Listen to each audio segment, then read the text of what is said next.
What are we saying, Bulletproof Ballers? Today, we're going to be going through the second stage of what we call the knee rebuild. Well, ankle rebuild, hip rebuild, whatever you want to do, rebuild your body. Last week, you would have seen the rejuvenate. I think we recorded it 2 weeks ago, but you would have seen it last week. And that is the first stage that we kind of take people through. It's like the preparation of the tissues, right? Getting it to feel a bit normal again, getting it to be able to get into the stuff we're going to talk about today. And that is the rebuild phase. And the main thing we're going to talk about here is rebuilding joint dominant athletes, elastic athletes, joint dominant athletes, whatever you want to call it. And also mobility, right? Kadeem, how you feeling? Feeling great. Absolutely buzzing today again. Beautiful day. As you said, we focus on rebuilding the joint dominance, the elasticity, and that is the foundation that we need as athletes, right? Nothing else. That's the foundation that we need, and that's our number one priority, right? So we'll dive into that. Like, there is different, like, obviously, you can't just get to these levels instantly. So again, it is going to be a process, and we want to show you how that looks like, what steps we need to take first, what's the second steps, what can we leave out, what do we really need to make sure that we nail it down, and also what many athletes in this process of rebuilding, where they think they're actually rebuilding the wrong things or primarily focusing on the wrong things, which then lead to a lot of re-injuries. So we're going to dive into that as well. Exactly. So building the foundation, right? Most athletes, what they do when they're recovering from some kind of injury or something, they build the acceleration ability. They focus on the muscle. They focus on all this stuff, and they still feel like it's. They maybe feel like the knee's kind of functional because they're doing the stuff again. They're maybe trying to get back into sport, but they feel old, and they don't feel like they've got that childlike ability. Which, when we don't lose it through our childhood, then stays with us, right? But if we have an injury and we lose it, we then need to focus on rebuilding that first, right? Because all this power, all this acceleration, all this other stuff can come super, super quick, but we need to build the foundation first. And when we talk about that, it's first we'll talk about the joint dominance side of stuff. So first, do you want to explain actually what joint dominance means? Yeah, absolutely. So you took the example of a child, right? Like childlike ability, joint dominance, connective tissue dominance is essentially what we need for that, for our joints to be dominating, for our joints to be healthy, because we know the forces that go through our joints when playing our sport are much, much higher than what our muscles can handle, right? Alone. Exactly. So joint dominance basically means, cool, your joints are dominating due to you being connective tissue dominant. You have that strength actually within those tissues, right? And you can land in a deep squat. You can absorb much, much more than you can produce. You could, if you look at a kid jumping down from the height, double their size, amazing, no problems. That's what joint dominance means. Okay. I love that example because it's like kids don't have massive muscles. So how are they doing this? How are they more athletic than athletes? How do they feel better? How are they moving better? Because their joints are so healthy, right? And some people may look at me and be like, "Well, Liam, you don't have that much muscle." But then I'm like freaking jumping out the roof, like I can jump way higher than that. They're like jacked, they're bodybuilders, they got a load of muscle.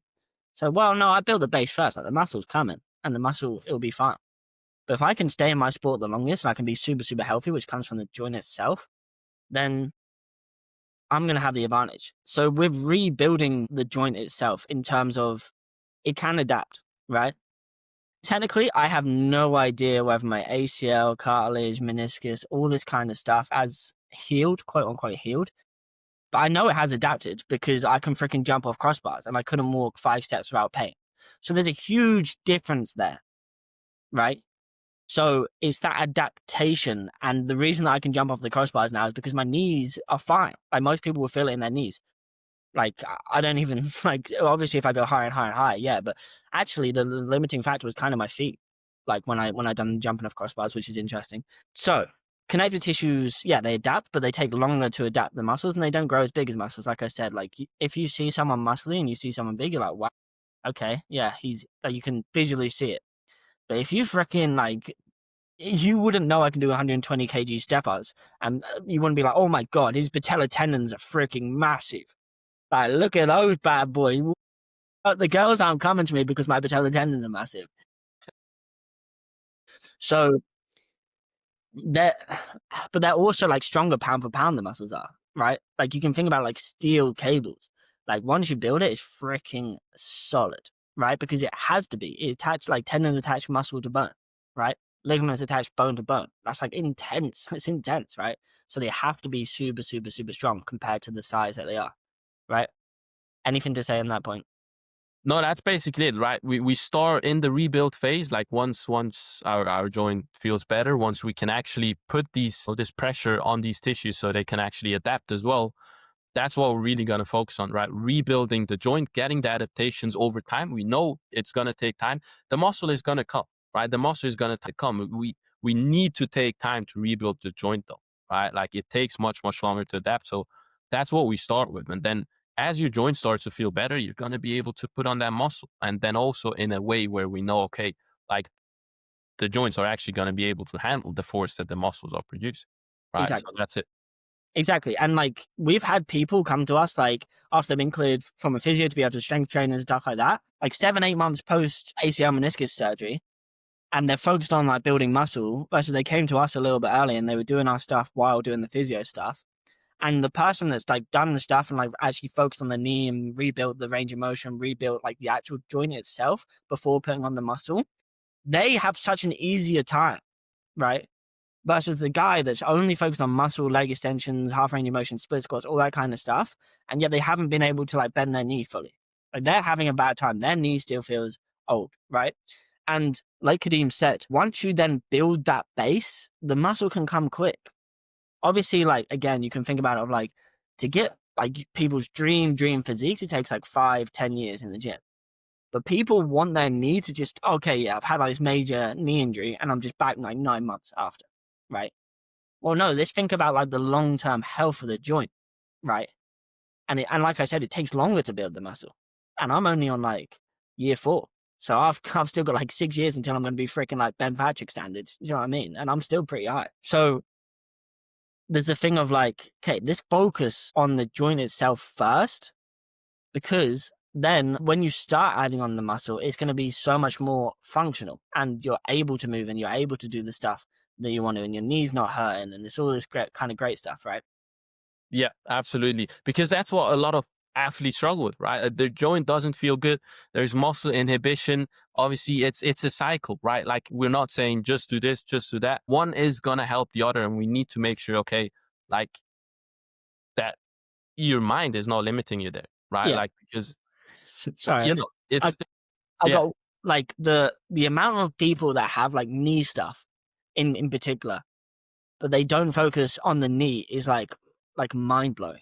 It's like what? So now let's get glute dominant. Let's just like build our glutes, or let's do some fascia exercise, or let's do everything, some stretches, build our hip power. Let's do everything except bend the knee. Like we it's can't. not a joke. It's not bend the knee, and like it may be like, oh, it's funny this and that, and I'm not saying those stuff are bad, but it's like your knee's the thing that hurts, or the knee's the things that's got like things wrong with it, and you're not trying to bend it for its full range of motion. If you don't use a full range of motion, it's going to go. Think about like all the 50-year-olds nowadays who don't use their deep squat anymore and sit in it, and it's completely gone, right? Because there've been so many years without using it. Our body, our mind and body kind of tells us, oh, we don't really need that anymore. So if we're not using the knee for the full range of motion, we're kind of telling it, well, we don't really need this connective tissue, because we know that when you go for a full knee bend, the connective tissue gets strengthened, some of it gets compressed, some of it gets lengthened. So we're kind of telling our knee, nah, actually, we don't need our knee. Nah, you do. Otherwise, you're going to injure yourself. And that's why we see such high injury rates. Yeah, yeah. It's almost like it's so simple technically that the knee, okay, is meant to bend fully, that people sometimes don't even consider it that much, right? Like the other week, I've made a video demonstrating fundamental positions as I go into the deep knee bend, saying, okay, you need to regain these fundamental positions. And people were asking me in the comment section, yo, where's the exercise? There you have the exercise, the deep knee bend. Get it going. It's a fundamental position, and it's not just there to just be there or look good. No, like the deep knee bend does much more than people actually realize, right? It's there for a reason, even though you don't use it when playing. You're not running around in a deep knee bend, no, but it's the preservation of the internals of the knee, right? It's that lubrication, right? It's that lengthening of the tissues after doing a lot of shortening, which is amazing. Cool. You're doing the sport perfect. But then we need to balance that out with the deep knee bend, right? Like you will see ancient people, they run around all day, whatever, they doing all that stuff. But then when they rest in a deep knee bend, right? They get that automatically without even having to think about it. But with today's lifestyle, we lose it. So this go into that, because obviously we've talked about what joint dominance is and that kind of stuff. Like, what are the steps that we take, or how do we do it? With the joint dominance? Yeah, obviously we talked about deep knee bends and stuff like that, but like, Okay. Yeah. So what yeah. else? Yeah, we're getting into the mobility side of things now, right? Because with the joint, Nah, like this talk about knees over toes, step ups of joint dominance, okay, yeah, how to actually build it. Yeah, yeah. how So to actually like we'll go into the mobility, but I'm just talking about yeah, like joint dominance right now. yeah, yeah. That is good because for me, it's okay. Cool. You have the deep knee bend. You're good, right? But yeah, as you say, like a lot of people coming back from injuries, they don't have it, and they have to do serious amounts of rebuilding, regressing to a level where yeah, we start with something as simple like a Patrick step on flat ground, right? Then we want to go into more joint dominant exercise that put even more pressure on the knee, which is a polyquin step up, right? We know we elevate that heel, we push that knee forward. We can't really use the hips because we want to really expose that knee, expose the weakness, and building up over time there to elite standards. That's one big goal that we have, right, with the polyquin step ups. Yeah, for sure.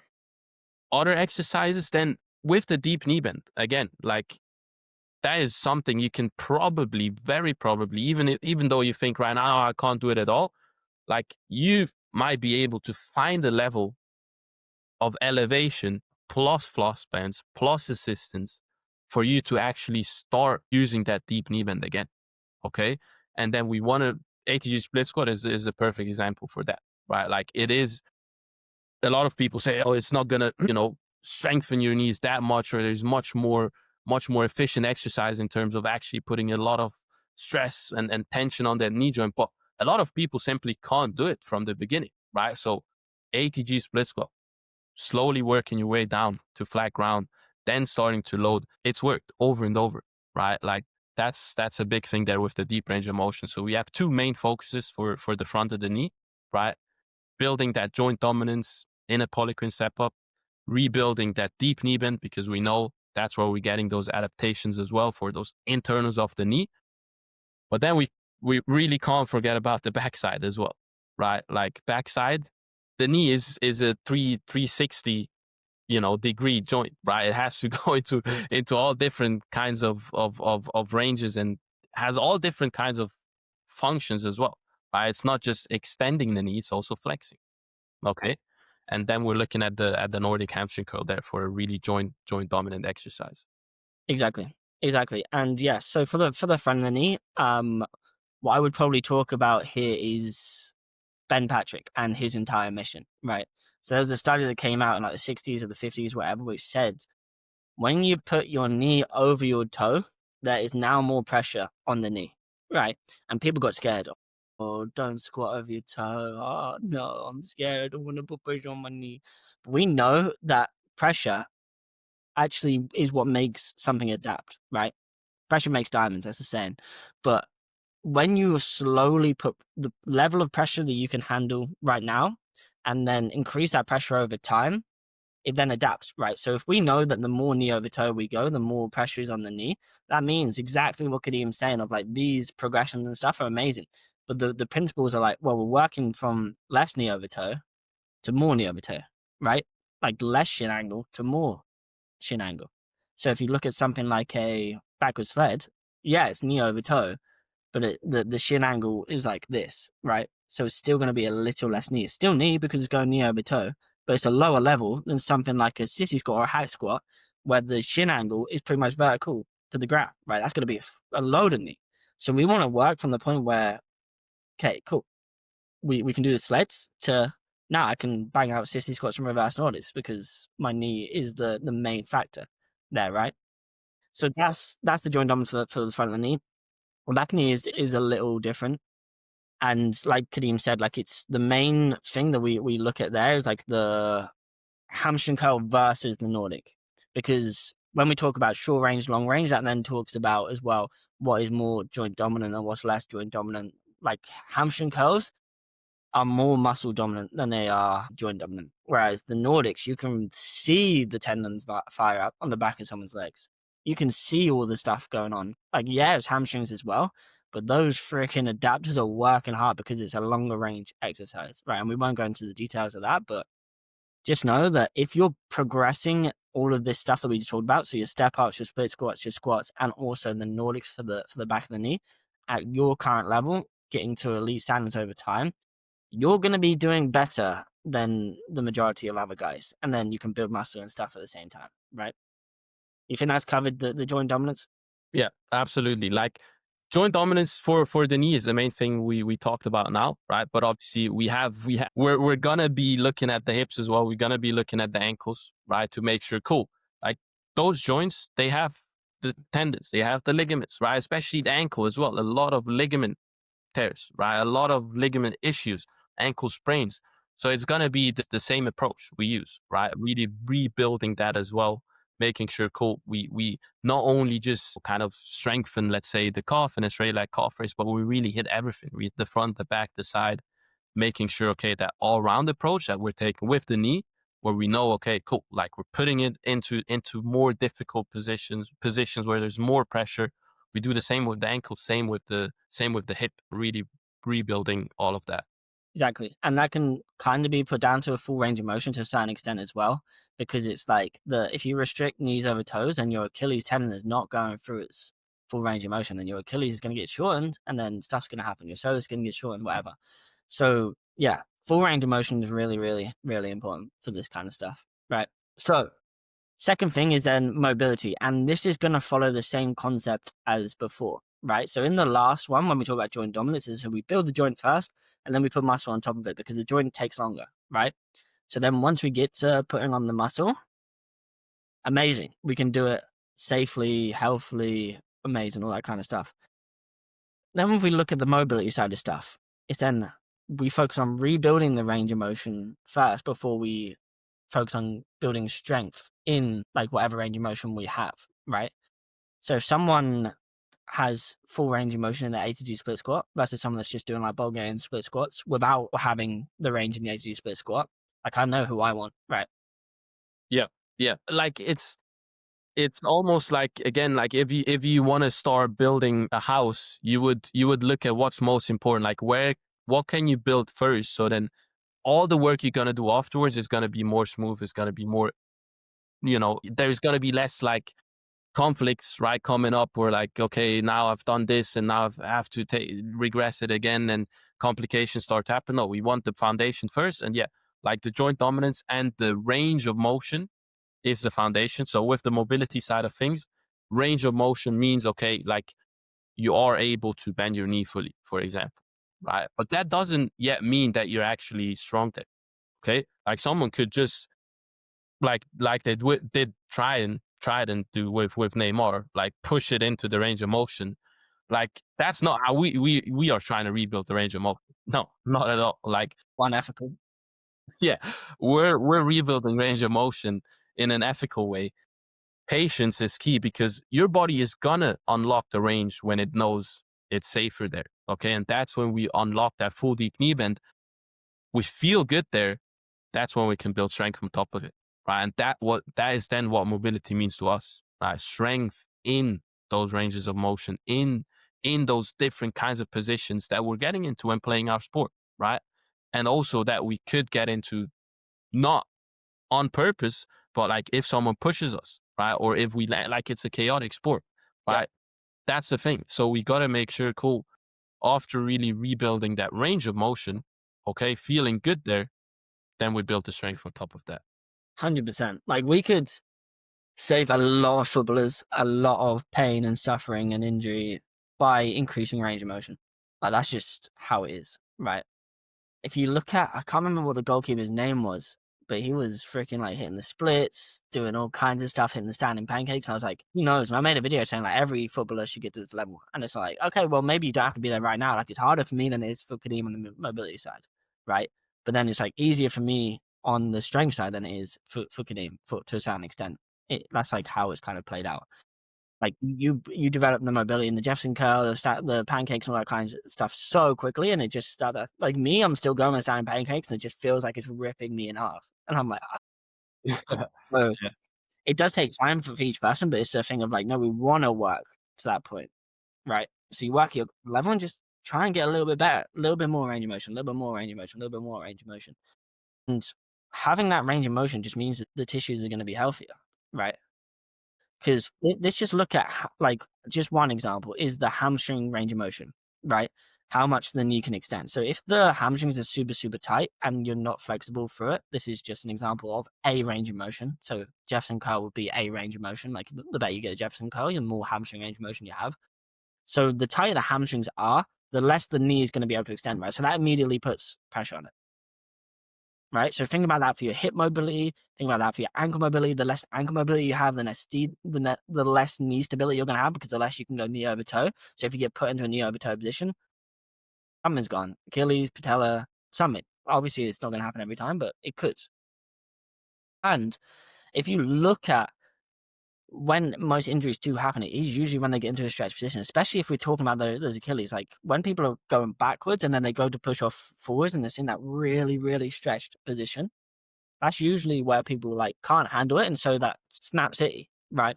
So the mobility side to us means that okay, if we have strength through those ranges, hopefully we can maybe stop some of these non-contact injuries. Not saying we can stop every injury, but like we can definitely reduce the likelihood of having it, but just because our tissues are more resilient. Yeah, exactly. So whenever you were talking about range of motion there, obviously that's then building the strength in that range of motion to make, like, because we know some people are hypermobile, right? That is really can be really dangerous because they are like more like they get into that stretch position, they have the range of motion, but they have no control, literally no control, right? So we want to build that strength there, as you said, because then if we do end up in a weird position, there might be a chance for you to get less injury, less damage than if you weren't able to get into that position at all or like weren't strong there at all. Right? That's kind of the approach. We don't know everything, right? Like there's like with the Achilles tears going on, all that stuff. Like Yeah, bunch of facts. there's ongoing case studies and all that stuff like that. We're also like really interested in learning and hearing from other people like what they think, right? We have amazing mentors, right? Like that give inputs to our ideas, but this approach of building the mobility with the strength, right? Like that strength through length, that has been like powerful for so many people, right? Like ending up in weird positions and feeling like, oh no, that I must have done, but you just end up being fine, all good. Yeah, Like maybe stretch you a little bit, but it didn't snap, and this is amazing, yeah. right? And I'm actually talking about an example here of Colin. Hope Colin doesn't mind. But he was with us for like 2 or 3 months. And he was post ACL meniscus like 8 months or something. He got cleared and then he came and done some training with us. And we were doing the 80 split squats. We like he couldn't squat to halfway without his knee look bending over, looking like a pooing dog. Like his knee was not having it, right? So we rebuilt the full range of motion. We rebuilt the Caesar, asked the grass squatting like 60 kg for like 10 reps, doing all that kind of stuff. We were hitting the cow stretch, all the mobility stuff. And then he goes to another physio, back to a physio because he wanted to do the return to sport in person, which is absolutely fine. I just said like 100%, like we'll carry on helping you out. And like just if you tell me what you're doing, this and that, like I'll put in a schedule to make sure that we're balancing just to hit it. He ended up like not doing my stuff too much and then just doing the other stuff. And because they had like no like range of motion stuff, and I went back to the leg extensions and the split squats, and then he's playing football as well, which is all in shortened positions, right? In mid short range positions. He then swooped at me like a month later. He was like, oh, my patella hurts. I got something down the side. I just feel so tight. This and that. So I've given him some stuff again. He started to do it, but he just says like the stuff that we're doing with the mobility and all this kind of stuff, like he's not lifting as much weight, but it's you lift it through the right range of motion and you feel good. Like kids don't have to put 100 kg on their back to know that when they're in a deep squat, their knees feel good. Like they don't need to. Yep.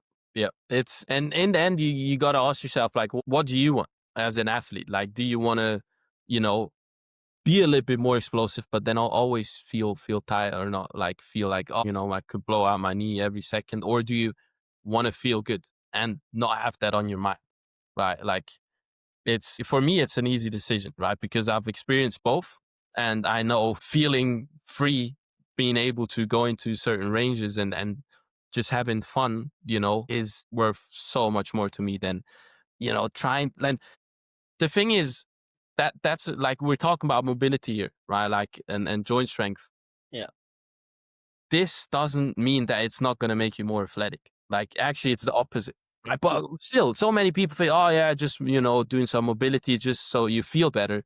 No, like not actually, right? Yeah, you will feel better, 100%. But what this then allows you to do on top of it is gonna be what's actually even more exciting. Like, okay, now you can build that. Now you have the foundation to build this amazing house. Go and freaking build that amazing house. Or now you have that, the brakes to slow it down. Yeah, go and put that Ferrari engine in and get freaking fast. Yeah. Yeah, So and it's an help. just even if they didn't do the acceleration stuff, like building the brakes and building all that stuff, making sure that they're healthier in sport means that they can do the stuff in sport because their mind and their body isn't limiting them. If you've got pain in the area, your body will either compensate or tell you not to do it right. So you will actually be limited. So if you literally just like increased range of motion, increased joint strength, relative joint strength compared to everything else, and then decrease body fat, those three things, you could freaking transform an athlete, right? And then all the other stuff as well. Amazing. Yeah, we love the cleans, we love the snatches that we're doing now. But if I had to choose between one or the other, if they can like play their sport as much as possible, be healthy to play it, and then do the strength and the mobility and all this kind of stuff to have the healthy tissues, this person will be so much better than the one that is building like the acceleration, the force, or the power on top and playing the sport as well, because the sport is a stimulus in itself. Yeah. And the better you can adapt to the sport, the more positions you can get into, the better you're going to be. The reason that Messi is so good at decelerating and this kind of stuff is because his tissues allow him to get into knee over toe positions, and then he adapts to that. He keeps getting better. Like Michael Jordan in the NBA, like he forced himself to be in low position, and he's just naturally able to be there. And then he's like super healthy, and he becomes one of the best athletes, right? So the sport is an adaptation in itself, but most people get broken by the sport because they're not doing the other stuff. Like the guys with the freaky genetics might not get broken; they might actually just adapt and be fine, right? For me, I got snap kneecap, all this damage, right? So I have to like keep my body healthy in the gym, and then put my body into the sport and then adapt to both at the same time. And now it's a Yeah. good time. Absolutely. That's it. Like if you lose the foundation, you got to get it back. You can't just like say, okay, now I've lost it. Now I'll try and keep pushing through it. At some point or another, it unfortunately it will show, right? And that's why we're not telling you have to decide between trying to play now or like just the mobility stuff or just being explosive or not being explosive. No, you can really have it all, but it takes time to build up, right? Like, and for me still, for you still, I would say like it keeps going. Like we're not nearly where we want to be, right? And for every single the person that comes in with us as well, we want to paint that bigger picture of cool. Yeah, we want to rebuild your foundation, but then think about everything else that you could do once that foundation is rebuilt. And if you keep going with that, like where you can go, like 5 years, 10 years from now, like you're gonna have kids, you're gonna have whatever. And this is the beautiful thing, right? Like so spending time on that foundation, Yeah. rebuild, it's a big chunk of our free R system, right? It's really, really key.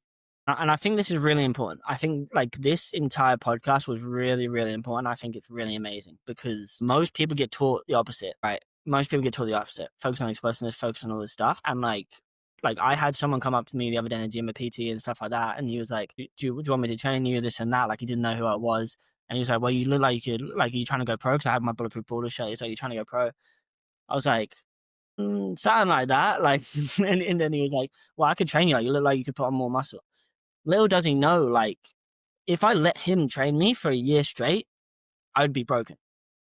I don't know what he does, but he was talking to me about like, oh yeah, like we could hit some cleans, like we could do this, and we put on some more muscle. Like, it's not athleticism. That is not athleticism. Muscle, like to a certain extent, it can be, but not if you don't have the foundation, and not if you destroy the foundation while building the muscle and the power. So we're actually doing a disservice to athletes. I the amount of people I speak to, especially with ACL tears, that have strength and conditioning coaches that just constantly power up their hips.